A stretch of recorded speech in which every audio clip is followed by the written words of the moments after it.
folks, welcome back to another episode of Cooking with Nuthin.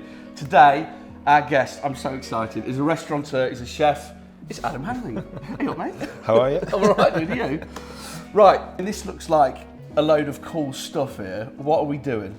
So, we all know that one of my favourite things is fried chicken. So we're going to do fried chicken, cultured cream and caviar. Amazing. And then one of my favourite things that we do in our restaurant is lobster aged in Wagyu fat. And my favourite dessert of all times is a simple Apple Tarte Tatin, but covered in butter, covered in sugar, absolutely delicious. Brilliant. Right, so what do we do to start with? How do we crack on? Let's do the dessert. Okay. So, how do you turn this one on first? Right, here we go. Let's turn it up. Beautiful. So the best way to do it is I'm going to make it entirely in this pan. Okay. And then we're just going to pop it in the oven. Right. But the first thing you want to do is, these apples, I've peeled them already, but I've actually let them dry out. Okay. And the one thing about a good apple is if you dry it out properly, it doesn't go brown straight away. Right, okay. So pink lady apples, dry them out, and then that stops the caramel going, well, shit, really. Okay, yeah, it stops it from being shit. Yeah. Okay, brilliant. Now how do we turn this up more? Turn it up, bosh. There we go. Lovely. Very clever.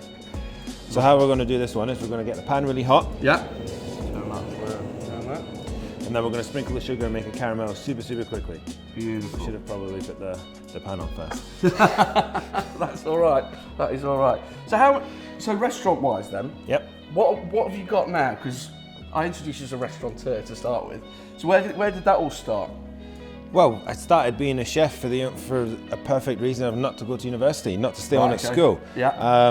And I got myself an apprenticeship, then I fell in love with cooking. Yeah. And that was 17, 18 years ago. Oh, really? Yeah. Wow. Every time I say that, I'm like, I've done more than half my life as a chef. As a chef. Yeah, so you've been more of a chef than you haven't. Yeah. Yeah. That's incredible. So yeah, no, I started in Gleneagles in Scotland. I'm Scottish, so it's a really cool opportunity to be a chef. Yeah. Did my apprenticeship there, then came down to London like everyone and got totally annihilated and then went back home crying.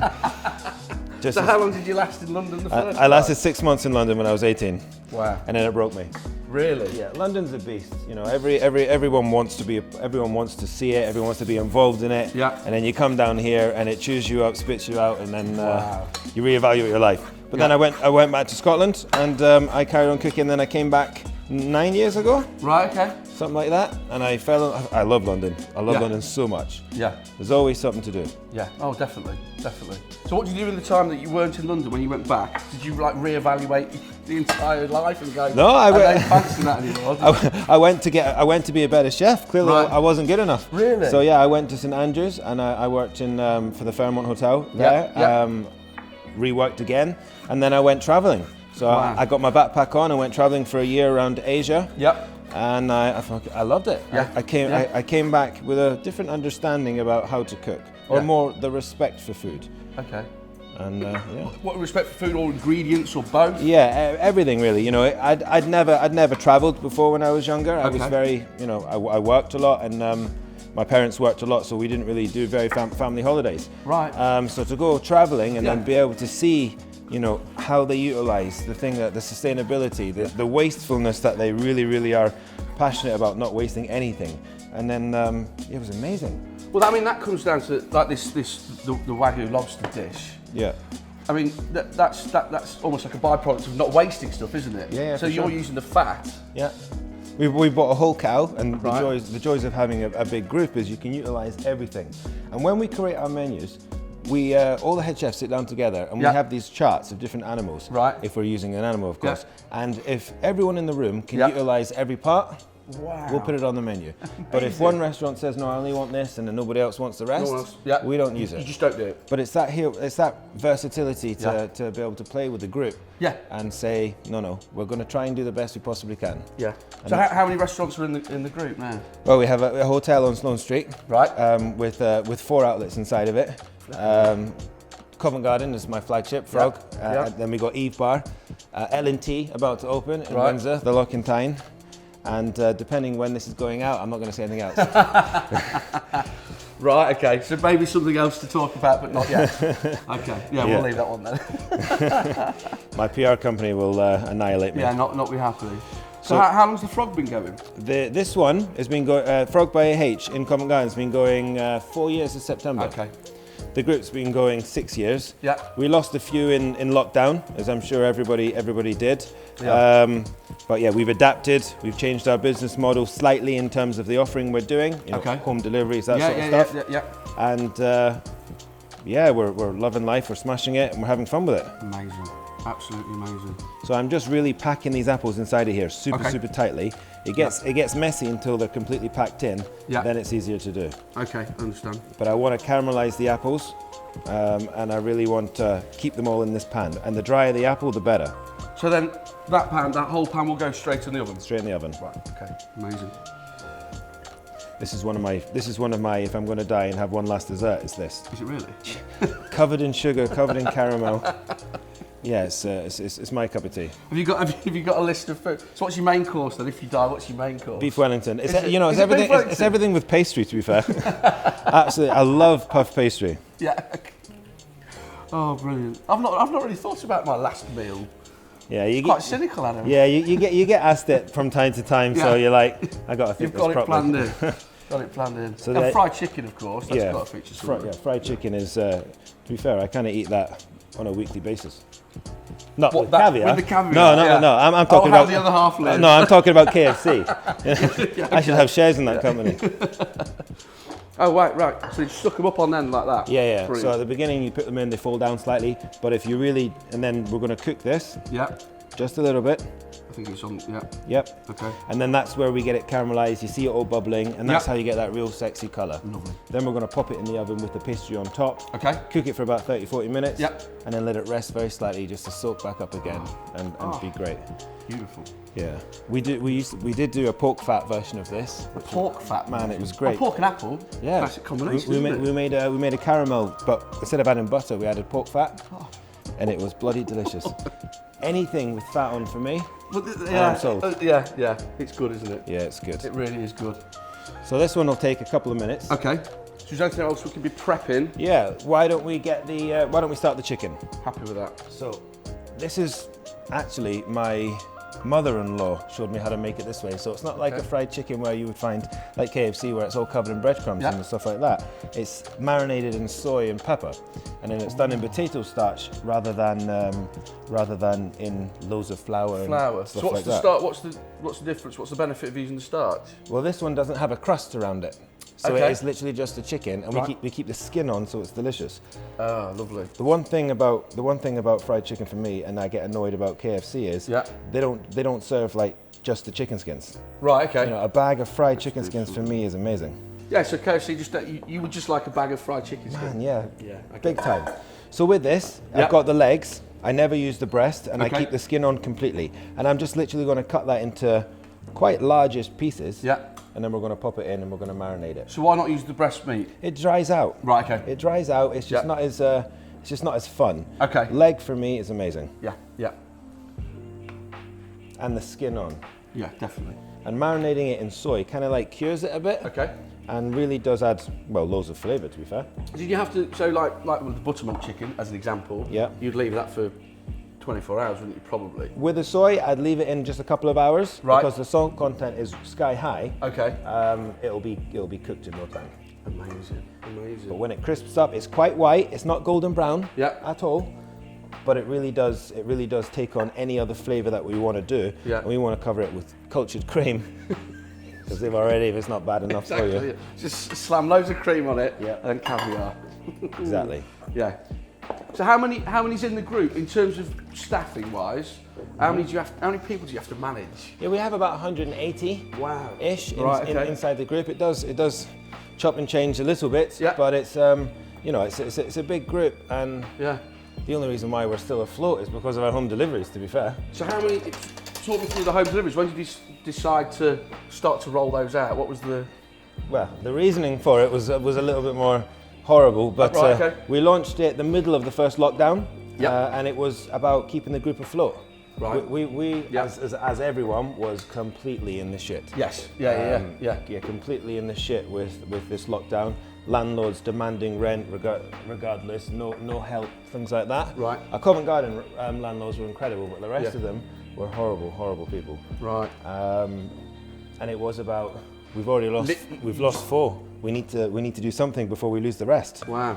and yeah, we So created it was just literally to keep it it going. afloat, to keep it afloat. So then how successful was it? I've heard it's been quite successful for you doing the whole... Haim was incredibly successful. You Yeah. know, we were averaging out 5,000 dishes a week. A week? A week, yeah. It was really lovely. Wow. And yeah, you know, it was incredible. a godsend. That's well, it's astounding, isn't it? So how did you manage that? Was that all from one location that you smashed all those out? All from one location. Yeah. So just working 24. You've got to be working 24/7 to achieve. We will, yeah. That's a factory volume, surely. Working pretty long hours. Yeah. And it was great Yeah. because it means that our group stayed afloat. Yeah. People wanted our food. How do you turn this one on? I don't know. Oh yeah, to turn it back off again. So we need Yeah, so that's volume. That is. Yeah, volume is great. Obviously now that the announcement of lockdown is, you know, slowing down. Yeah. Covers have dropped to about 1,000, 1,500, which is lovely. Yeah. It does keep the group still going, and it's that extra revenue that we all need right now. Yeah. And that's allowed me to open Lock and Tyne. Wow. So it's a really cool story with this one.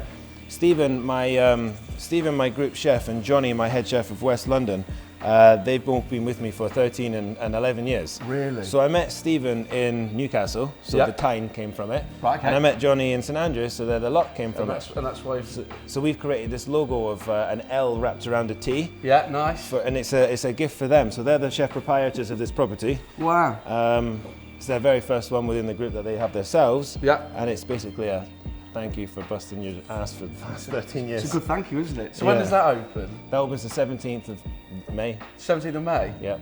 Yeah. Yeah, I know. We forecasted 50 covers booked in that restaurant when I did the boring financial stuff. Yeah. And on average, it's 100. Weekends is 200.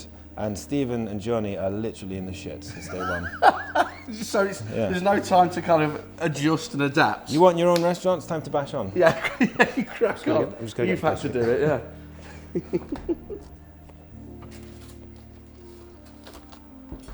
Right. So now that you can see it's starting to caramelise, we're just going to put a piece of pastry on top. Beautiful. And we're going to just wrap it around. As simple as that. Simple as that. And the reason why I'm pushing it down is because I want it to basically be a cup for all that caramel. So when we turn it round. Yeah. Right, get you. For sure. And then we're going to brush it with some eggs. Yeah. What, you didn't fancy using the barbecue mop for this, Adam? Is it not sophisticated enough? I loved that. I didn't know what the hell it was though. But yeah, that was great. So I've just got some eggs and I'm just going to do a makeshift pastry brush. I'm just going to rub it. Nice. This will just add that other layer of basically waterproof. Okay. To stop that caramel from coming out of it. Yeah. And then I'm going to stab it. But when I stab it, the initial steam is going to come out the pastry, come out the apples. Okay. And then the egg will just glue it back up again. Right. Okay. So that we're not losing any of the nice stuff. Yeah, for sure. Get you. And if we don't stab it, the steam from the apples will push the pastry right up. Oh, will it? Yeah. Wow. Wow. So what would you say in terms of influence then for your cooking? How would you describe your cooking as a whole? I'd say my food was British food, inspired by London. Inspired by London. Inspired by London. Okay. So I like to utilize everything we can get from as much as possible from this country. Yeah. Obviously history. Yeah. I used Asian ingredients because I didn't know where to find or I wasn't that smart. Yeah. But as the group's grown, as I've grown, we really try and do as much from this country as possible. We make our own oyster sauce. Don't make my own soy sauce, but I make my own oyster sauce. Amazing. We do our own kimchi. We do all that sort of stuff. Yeah. And we try the best we possibly can. Wow. Incredible. Pop this in the oven. Beautiful. So how long is that in there for again? About half an hour. Okay. Perfect. At 200 degrees, so super hot. Right, so we've got the chicken. So within this chicken, what was in there again? So the soy sauce, corn flour. I'm using corn flour, but potato flour, corn flour, any of that stuff, just not normal flour, is what you want to do. And white pepper. White pepper. Yeah, and you want to just marinate it down until it gets all basically sticky, like this. And then after that, we're going to add more flour to it and fry it off. Amazing. It's super delicious. Like super delicious. For me, this is my snack. So when you were at home then, so if this is would you make this at home as a snack? 100%. Would you? Yeah. So cooking all day.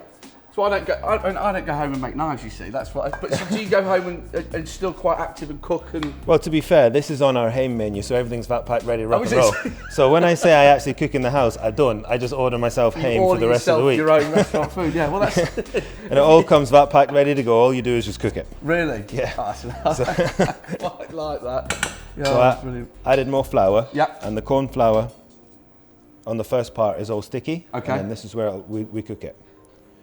Needs to be hotter. A little bit hotter. Are you good at chopping chives? How dare you? How dare you? I mean, I hope so now. No, I've bigged myself up. Yeah. What? It depends what chop we do. What do you need me to do? Nice small chives. Nice small chives. Nice small I'm chives. not sure about that. Slightly out of my remit. Lovely. Right, I might get. Can you pass me a? Which one do you want? Yeah, that'll do. Yeah, beautiful. Thank you. So you're going to chop them up nice and small. We're going to mix them with the cream. So this is cultured cream Yeah. that we make. So it's 10% creme fraiche, Yeah. 90% cream, aged for a week. Is this small enough? Could be smaller. Could be smaller. Yes, chef. Wow. It's the fine detail, isn't it? It is. You want them to be the same size as what the caviar is, so that it all looks the same. Now you tell me. How big's the caviar? Caviar's tiny. Give me a reference point. Have to- Okay, yeah. Okay, I'm comfortable with that. I think we're going to be all right. Good. So how was MasterChef? Talk to me about MasterChef. That was 8 years ago, I think I did No, that. it wasn't. Yeah, it was a long Was it time. really? Yeah, 7, 8 years ago. I can't really remember. It was amazing. Was it? Yeah, it was really, really good. And to be fair, that kind of like allowed me to be able to be confident enough to showcase my own skills, really. Right, okay. And it kind of spiraled my career, Yeah. which was great. Yeah, amazing. So I do owe a lot to MasterChef. Yeah. It was really good. Who was judging at the time? Michelle Roux. Oh, really? Yeah. Really? In terms of chefs then, influence-wise, who's up there for you? For me, Yeah. my favourite, when I started my career, and Yeah. also still now, one of my favourite chefs was Sat Baines, actually. Really? Yeah, but the flavours that he does, the Yeah. style that he produces. I didn't sound surprised. Sorry, Sat, if that sounded surprising, like it shouldn't be a thing. Oh, really, Sat Baines? Yeah, he was a big Yeah. inspiration to me when Yeah. I was growing up. Obviously, time has developed, and you kind of try and create your own style more than Yeah. mimicking a lot. Because Of course, yeah. I really did love his style of food. Yeah. But then you've got things like Alex Dillon in London. Yeah, For me, okay. is incredible. Yeah. Yeah, he's a phenomenal chef. Amazing. Right, how am I looking now? You're good. That's enough. Is that enough? Thank you. I found that quite stressful, if I'm honest, Adam.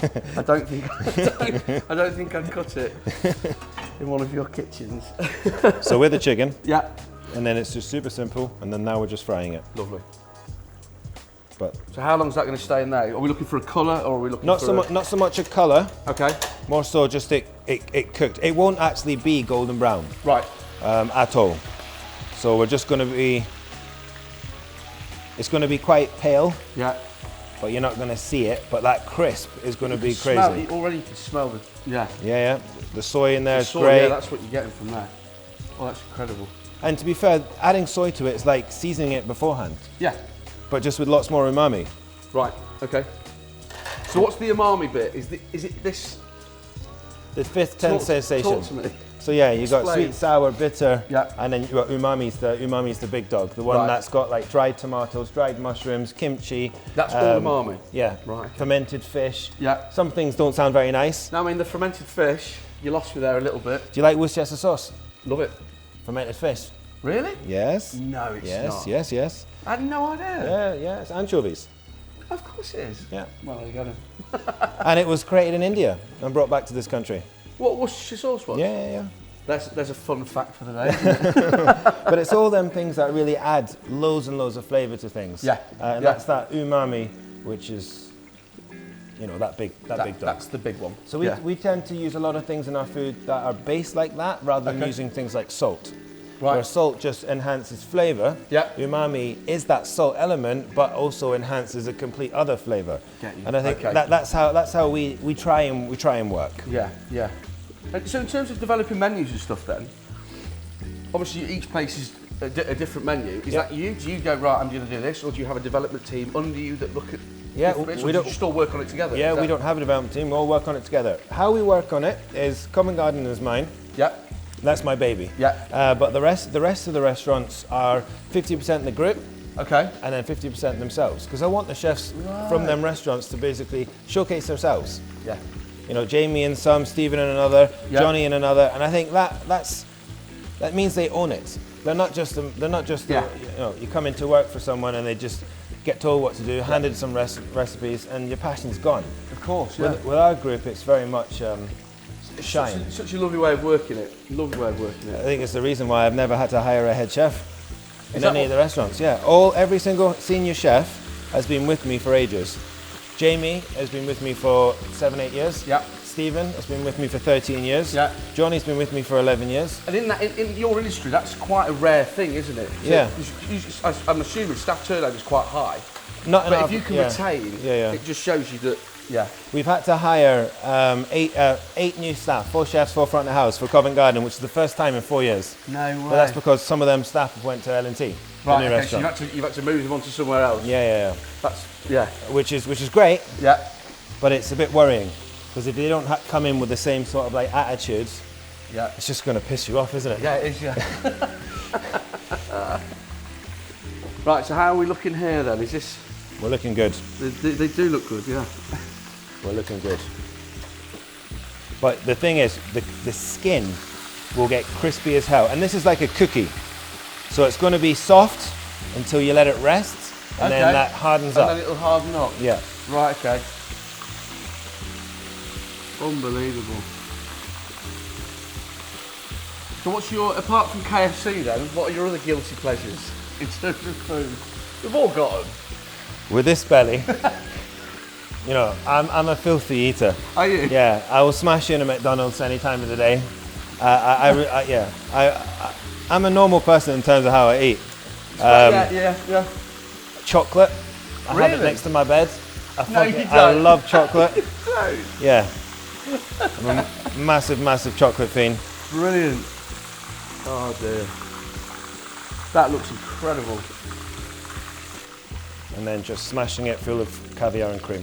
Oh, sounds horrific. It sounds strange in terms of the cream element, but it works super well. So if you think about it, this is like a sour cream because it's cultured, so it's got that real tanginess about it. And then you're just going to just mix it with 50% chives. So how's that made then? What do you?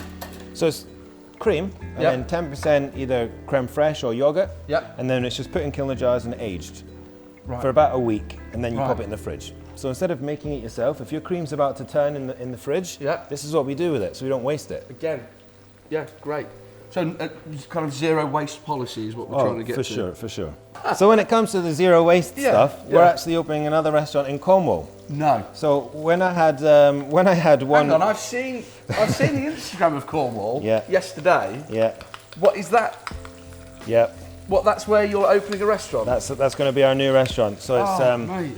We have the pleasure of working with Carpus Bay, the hotel. Yeah. And we have exactly the same ethos in terms of how we want to operate. Yeah. They're the most sustainable hotel in the country. Right. Okay. Their place is unbelievable, and so we're opening our restaurant there in July.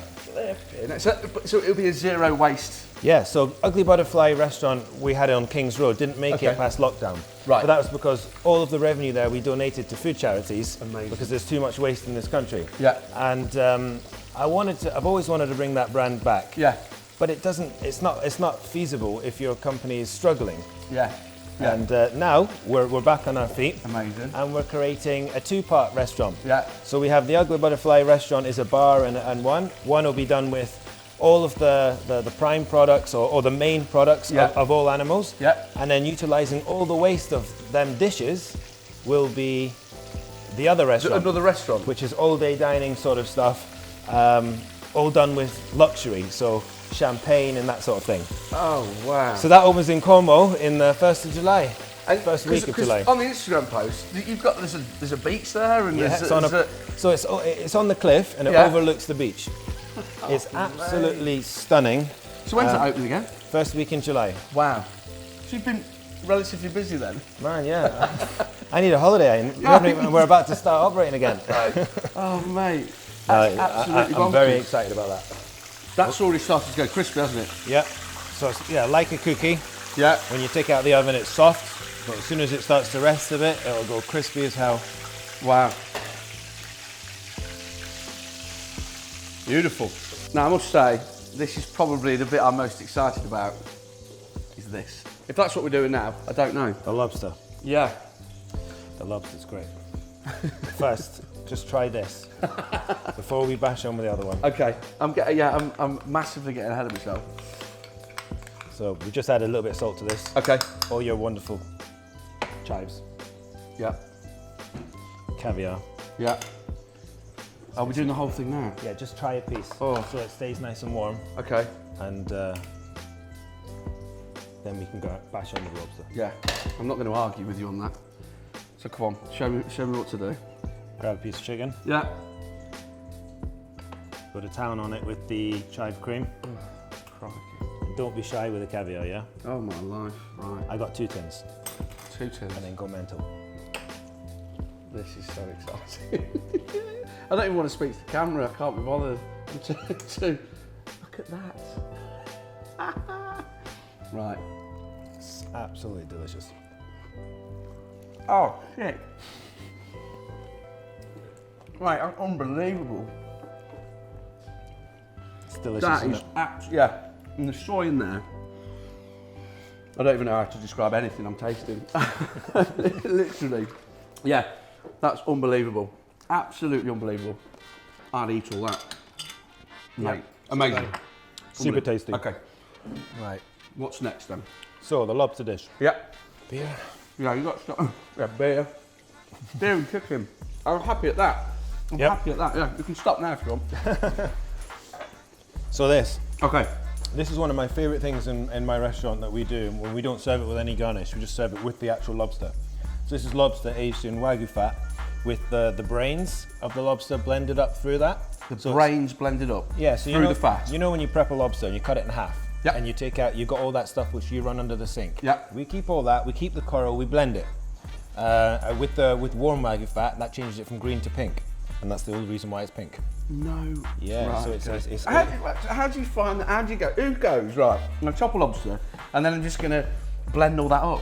Well, this has been on the menu for like 2.5 years. Wow. This has been on the menu, and it was all because when I opened the Chelsea site, I bought a whole Wagyu cow. Yep. From a Highland Wagyu up in Scotland, and it was about utilising everything from there. So again, you know, we use the prime cuts as steaks. We use the other parts as burgers and mince and them sort of stuff that we couldn't really use. And the fat, being a Wagyu cow, is quite a lot. Yeah. I put everything in Wagyu fat. Oysters, scallops, lobster, and I tested it so many times to play. And this one I loved the most, and it stayed on the menu ever since. Yeah. Wow. It's bloody delicious. So how we're going to do it? Okay. Is we just cook it on the barbecue. Oh, nice. Very slowly. It will start to smoke like crazy. Yeah. Then I'm going to put it in the oven. Okay. So it's just to get the initial smoke flavour first, Yeah. because it's going in the oven on a tray. Ah, So literally that. I just get this. No, it goes back, but Yeah. I'm just smoking the bottom. So, right. Then okay. I put it back in the oven. Then I turn it over. So it's okay. just to get a big smoke, and then all that there, the fat will then drip, and I baste it in that fat. Because if I put the lobster straight on there and get lots of smoke from it, it will curl up, it'll overcook it with that. So basically what I'm doing is smoking the hell out of the fat quickly, whilst it's protected by the lobster's protected. With that layer. Yep. Then I'm going to put it on slowly. Barbecued seafood for me, or anything, is the best flavour. It really is, isn't it? Just fresh fish Yeah. on a barbie is a barbie. South Australia on a barbie.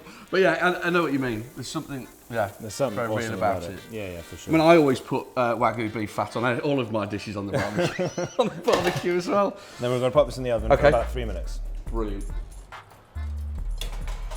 Wow. So what have we got in here then? What we're going to serve it with? Here, I'm going to need your help with, Okay. is just picking all these little herbs, Yep. all the small bits of basil, Lovely. and we're just going to rip it, and we're just going to stick it inside here. So this is a sauce made with fermented cauliflower leaves, right, and the rest of the lobster bones. And it's got loads of aromats inside of it. Yeah. But this just really adds to a hell of a lot more. Yeah.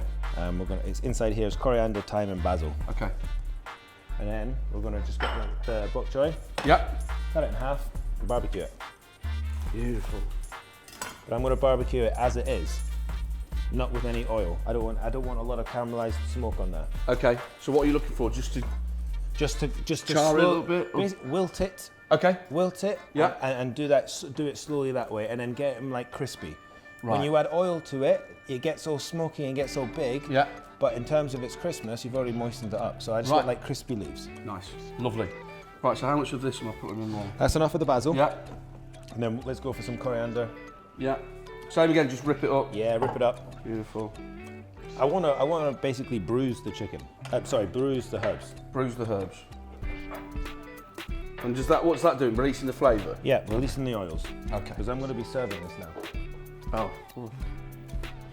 So what's next for you then? I mean, are you going to stop? Next. What are you going to do? No, come on, like you need anything else. But will you, will you stop, or are you that kind of character that just wants to keep doing more stuff? So the only reason L&T was created is because Stephen and Johnny wanted a pub. Yeah. The only reason why Carpus Bay restaurant, the Ugly Butterfly, was created was because Jamie and George wanted a restaurant in Cornwall. So I don't open restaurants because I want to, or I think that it needs to happen. I do it because the people that have worked for me and believed in the vision, they want something where they feel strongly passionate from. So I want to be able to give the team where they want to work and what really they want to do. It's such an interesting business model, isn't it? You've not necessarily planned out and gone, right, I want 10 restaurants by this time. Yeah. You've developed and worked and grown a family of people. Yeah. And then you're then placing them in where they're passionate. Well, pretty much. That's basically what when we you've done, isn't it? When we created a group, we created a 5-year business plan, and it didn't get stuck to. No, obviously. There's a lot of things happening that it's just not going to happen. No. So now it's like, okay, I've got some shareholders for Covent Garden and some of the group, so we need to make sure that they get their money back and they're happy. Yeah. But the rest of the stuff is very much, let's have fun. What we do. I mean, I've been to the Covent Garden one. Yep. That's an impressive place, isn't it? That's my baby. I love that one. But in terms of like the fine detail for everything, so you're into, or so I've heard, art and music as well. You bring all that into. Yep. Is that right? I mean, how do you try and introduce that? Do you introduce that into this, or food, alcohol, art, and music? Is that the four pillars? That's the 4 pillars for the restaurant group. Brilliant. And I love all of that. So in terms of the art, they're all original art in all the restaurants. Nothing's a copy. Really? All original. And I work with people that I'm inspired by. Yeah. JJ Adams does a lot of the Covent Garden art. Right. Okay. And his work is fucking awesome. Yeah. Absolutely awesome. And that's how it works. But I also like provocative art. Okay. So I'm proud to be British, and I love the royal family. Yeah. So I got this massive 9-foot portrait of the Queen wearing a cape, as the Union Jack is a cape, with her fingers up like that. Do you know how many people gave me shit for that? Really? I'm like, why? She's a badass bitch. Yeah. So I'm gonna I'm gonna showcase that. The Queen's a badass bitch. I love it. I love it. But it's right, isn't it? The environment, because a restaurant's the experience, the whole experience, isn't it? Yeah. It's not just that. It starts from the moment you walk through the door. Yeah. And I love that. Yeah, fantastic. And I want to do a restaurant where I'm always in a hoodie. Always. You won't catch me in a suit unless I'm literally made to wear one. Yeah. And I like to have great food, but I like to do it in a formal environment. Yeah. If I want to be a little bit pissed with my friends while eating dinner and be a little bit loud, let me. Why not? I'm not coming to dinner because it's once a year thing sort of fun. Yeah. I'm doing it because it's a social occasion and I like being myself. Yeah. So that's what the restaurant group's all about. Amazing, absolutely amazing. Right, so that's been in there for about 3 minutes. What, at 200 still? Yeah. Yeah. Okay.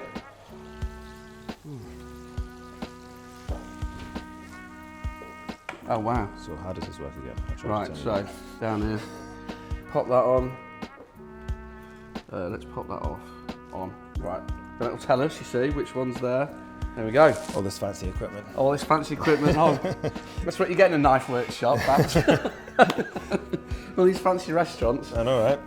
So the lobster. Yep. Is obviously because we've blanched it before, it's already pre-cooked. Okay. But you see the smoke that it's had on the bottom already? Yeah. And then we're just going to finish that very slowly, because now it's not protected by the fat. So we're just moving it to the edge. Yeah, and we're gonna keep turning it. I'm not going to want any flames like it was to begin with, because we've already got that initial smoke. That's what this oil is, because this is what I'm going to be dressing the rest of the stuff. Right, so I don't waste anything. I like very, one pot kind of wonder side of things. Yeah. I mean, you say one pot wonder. We've got lobster with beef. Beef, I found it. But yeah, I know what you mean. But you're utilising everything, aren't you? Absolutely everything. Utilising absolutely everything. Yeah. Amazing. And you can see it's got some sort of caramelisation on it. The leaves are starting to dry out. Yeah, okay. That's what you want. So it's crispy. Yeah, you can hear it, can't you? Yeah. And then I'm going to start to add the Wagyu fat to that. Oh, to this as well? Yeah, to that as well. That's what we dress it in. Yeah. And because you've still got all that flavour for where that lobster's been aged, all of its lobster brains. And even, it's really weird, but if you taste this fat on its own, it's bloody delicious. I can imagine it is, yeah. The people on the sauce section in Covent Garden, they'll just be using this and just eating it with bread during service. Because we only use it the once. Right, okay. So we tip it all out, so we don't pour it down the sink. We tip it in a container. Yeah, and it's everyone's just filling up, into and it. they're there with the bread. There's worse things to be doing, isn't there? Oh, mate, look at that. But so very, very, very simple. Yeah. And the sauce, we pickle all the bones that we can't use, and we just keep them sitting in pickle. And basically how we would make a normal lobster sauce as everyone would. Yeah. But when it's finished, instead of adding lemon juice to it, we blend in pickled lobster bones, just to really add that awesome flavour. Unbelievable. So the bones get blended down? Yeah. And does the pickling process soften them or do anything to them? Yeah, it softens them. Right, okay. But it just adds that real cool flavour. Wow. Oh, this is super exciting. Straight back in the fat. Yeah, just so it can rest, soak up, because I still like texture in my leaves. Mm-hmm. So that's why I've not cut the root off. I'll cut the root off when I'm going to be serving it. Right, get you. So it holds it all together for now. Yeah. And the lobster is just the bee's knees. So do you have stuff like in your kitchens then? Have you got smokers? Have you got barbecues? Have you got we have all the stuff going on? Yeah, we have a few robattas in all the kitchens actually. Yeah. I think they're the best tool ever to be cooking with. Really? Yeah. It really does add some awesome flavour. And yeah, they fit perfectly in places. Yeah, they're nice and small, aren't they? Yeah. Yeah. In the bigger restaurants, we've got green eggs, but they're huge. Yeah, the barbecues. These ones just slot in everywhere. Yeah. And then this is pretty much it. We're about to start plating it now. Amazing. Right, shall I get you a plate? What do you? This one here. Might do the job. Too big? No, that'd be perfect. Is that all right? There we go. So just run me through again what you've got coming up in terms of openings and when. Yep. So you've got the first two are coming. So yeah, we've got Covent Garden opening on the 18th of May. Yeah. We have all the Chelsea sites opening on the 17th. Yeah. We have L&T, Loch and Tyne in Windsor opening up on the 17th as well. And we have Ugly Butterfly opening up on the first week of July. Wowzers. Yeah, fucking hell. We decided to put bedrooms inside of inside Loch and Tyne as well. Oh, have you? Yeah, the stunning rooms. Oh, in the how many have you got? We've only got 2. Right. We went from 5 to 2 because I wanted to make massive ones. Right. And they're fully booked until October. Are they? Yeah. Already? They sold out in 24 hours. Oh. It was unbelievable. But people just want to get out, don't they now? Yeah, and do sure. some interesting stuff. Yeah, and Windsor's only, well, I live West London anyway. Okay. So it takes me 30 minutes to get to that site. Brilliant. Which is awesome. Yeah, definitely. Right. Right, are we ready? We are. This is the bee's knees. I love this lobster so much. Oh. I can't say I've ever eaten. I've had lobster, but not much of it, to be fair. So I'm super excited. It's the joys of restaurants. I don't eat this way in the house. No. Well, it's Mackey's and chocolate. We've already established that. 100%. Yeah. So I'm just going to keep it nice and chilled. Yep. But taste a piece of lobster before I plate it up. Which piece? Whichever you want. Whatever I want. Yeah. And the flavour is unbelievably massive. It's so sweet as well. Yep. Oh my God. So I'm just gonna literally, as in the restaurant, we just serve it just the lobster. Okay. I'm just gonna cut it, make it simple, Yeah. so everyone can munch it. I mean, this is an art in itself, isn't it? This whole plating up malarkey. Because, but it is though, isn't it? Make it look natural. Yeah. Make it look natural, and then that's it perfect. Amazing. And then with this, Yep. I'm just gonna cut the root off, Okay. and then dress it with all inside. Make it look natural. Make it look easy. That's what you're doing, isn't it? But it's just to keep it super simple. Yeah. No need to play around with it. And as you've noticed, I didn't put any salt in that. No. There's enough umami inside of the Wagyu fat that it doesn't need it. Wow. And then you've got this sauce. Let me taste it first. Yep. Happy? That face. Try that. Okay. I'm not going to fight you.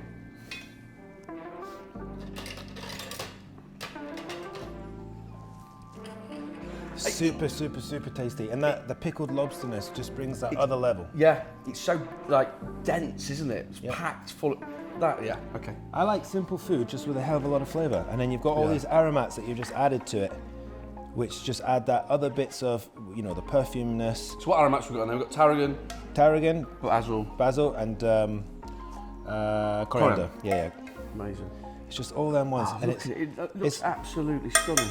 Absolutely stunning. But it's not rocket science, it's just really looking after really good ingredients. So is this served in one of your Without the garnish. without the garnish? Yeah, so yeah. you just serve the lobster. So we do two parts. We call it lobster first course, lobster second course on a tasting. The Right. first course is just that piece of lobster. Yeah. It's half a tail and one claw, and that's that one. Yeah. With nothing. And then we utilise the sauce, we utilise all the other parts of lobster. Right. We do a lobster bolognese that we put over a steamed cod. Yeah. And then we cover this there, and then we smash it with caviar. Incredible. And that's the second one. So 2 lobster courses. Yeah, Wow. but it's to utilise the whole animal. Yeah. And it's that respectfulness, and Yeah. if you can do that, it's not lazy cooking. No.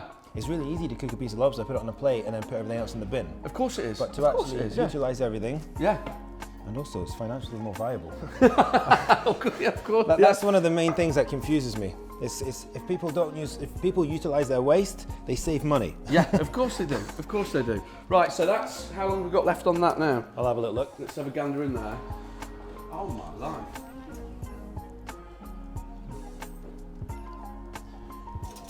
I think we might need to just chill out. That's going to be another like 10, 15 minutes. Okay. What do you want to do? Munch it. Can we munch that? Go for it. Shall we? Go for it. Okay. This is super exciting. And everybody behind the camera, I think, is about to pounce. But not before I get there. Right, let's give this a go. You see it's still a little bit translucent in the middle because it's just blanched lobster peeled and then aged, and all that, it changes the texture to make it taste like Wagyu beef. Yeah. The enzymes from the beef change it completely. That's outrageously good. It's filthy but delicious. Absolutely. Yeah, incredible. Brilliant. A few moments later. Right, so all the food is gone. Fair play. So we've just been waiting for the Tarte Tatin pudding. So I think we're about ready on that. We're about ready on that? We're ready. Right, I'm going to crack on with the wine. We've got a Spanish dry Albarino. Is it Albarino? Is that how you say it? Albarino, yeah. Albarino. Spanish dry Albarino. Beautiful. Oh, mate, look at that. It's pretty filthy. That is filthy. So what have we got for on top? What's this? More caramel because it's not got enough on, and some really nice proper custards. Okay, what's proper custard? Not one from a packet. Okay, so how's that made? How do you make proper custard? What's it got in Yeah, there? vanilla egg and sugar cream. Cooked out slowly. Yeah. And then I don't heat it. I like to serve it room temperature. Okay. And then from here, as it puffed up, it's just going to sink back down, and that's just going to soak up all the juice. And to turn it over, let it rest a bit longer, but we're going to do it now. Just tip the excess sauce out. We're going to put that back in it. But this is so that when I turn it over, I don't burn the hell out of me. The apple smell coming from there is unbelievable. Yeah. Very toasty as well. Mm. Moment of truth.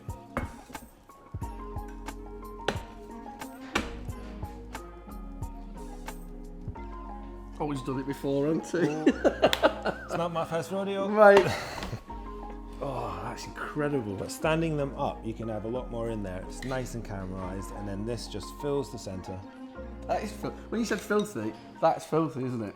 It What a dessert should be. A pudding should be sweet. What's your filthiest dessert on the menu? This one. Is it? Yeah, I love it. Wow. Oh, it just melts in. Yeah, so simple, so tasty. So all of that's gone in, basically. Yeah. All of that. All of that's gone caramel. In. Right, let's have a try of this.